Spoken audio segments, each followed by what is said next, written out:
এখন তো অনেক রাত হয়ে গেছে, তারপরও যেহেতু অনেক রাত হয়ে গেছে, আবার টাকা পয়সা নেই দেখে দূরে কোথাও ঘুরতে যেতে পারবো না।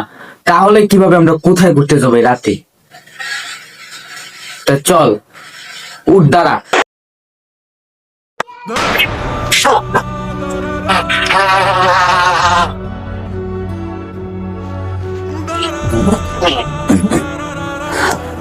হায় হায় হায়, কি হয়েছে? ওইটা গেলি কে? এমনি যদি আমার ঘুরতে মজাই লাগতো তাহলে তুই নিজেকে লেগে এমনি গুলি না। হ্যাঁ, আমার মাথাটা চক্কর দিতেছে এখনো। কইছি এলাকার অনেকে ঘুরমু, চোরকির মতো ঘুরতে যাচ্ছি আমি। তুই মেজাজটা গরম করে দিছিস, যা তোর বাড়িতে আর আইতামি না। ফাউল লোক তুই একটা। বন্ধু এত শখ করলো যে ঘুরবো, এই যে বন্ধুর ঘুরাইলাম, বন্ধু দিয়ে রাগ করে গেল।